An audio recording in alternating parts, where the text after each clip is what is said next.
Hello, thank you for joining Craig's Gun Channel this week. My name's Craig, and this week I was going to give you a little update on the Jeep. Was able to work on it a little bit over the weekend, which is kind of a first. We've had some rainy, cold weather for Ohio, and unfortunately I don't have a garage big enough to work on the Jeep, so I have to do everything outside.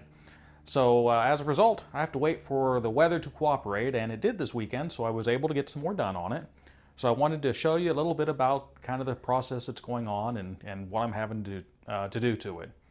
Now, if you remember, rust had kind of gotten a hold of the frame on the Jeep in three areas in particular that were very bad. One of those is this area that you see here. It's the driver's side rear frame rail, and where they rust out is the bottom of the bend where it goes over the wheel arch, and right before it straightens out and goes under the main body of the Jeep. That's where it accumulates dirt and things inside the frame rail, and that traps moisture and causes the rust to go, and it basically rusts from the inside out. So everything looks fine until suddenly one day you noticed it really isn't. In this case, I was able to chip out, and you can see kind of the damage that was done. It's a little bit worse than what it looks on the picture. This was on the side. The bottom portion that doesn't really show up in the picture was pretty much completely gone. So the first step is I cut out that whole section along the bottom where it's rusted and rusted through, or where the metal's very thin. Basically, you cut all that off, and you cut it to where you finally get to good metal. And then at that point, you put the safety cap. I talked about those in the previous video. They're basically a frame rail repair section that goes over the damaged area, and then you weld it along the seam, and it replaces the damaged portion.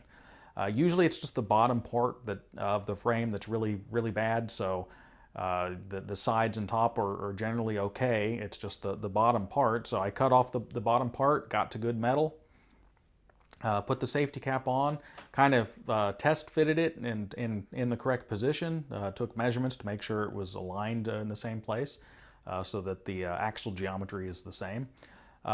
Then me being kind of, I don't know what you call it, old-fashioned or what, I drilled holes in mine, and mine I bolted it in first. I tack welded some blind nuts on the inside of the existing frame rail, put the safety cap in place, and then bolted it in. And that does a couple things. One, it holds it in position while I'm welding, and also it serves as kind of a safety backup in case the welds should fail or whatever. I like bolts. Then I welded along the seam all the way around. Once I was finished with that, I put on some primer and then I painted it. And this is what the final result is for that section. So I've got one section down, 3 to go. I started work on the passenger side rear, and as you can see here, it's where I've cut out the bottom of it already. And both sides I got a vacuum hose and stuck up inside the frame rail to vacuum out as much of the dust and corrosion and just debris and junk that's up in there, basically so that it to help stop any further rust, at least slow it down anyway. And so as you can see, there's a little pile of some of the stuff that fell out when I cut off the bottom portion. There's quite a bit of stuff up under there, but it's a combination of rust, scale, and the dirt and debris that makes its way into the frame rail. And there's quite a bit of it that was in there. I vacuumed out probably 5 times what was in there. And so that's where we're at today. Still have to finish the rear passenger side, and then the front passenger, the same section in the front, and then the frame's all repaired.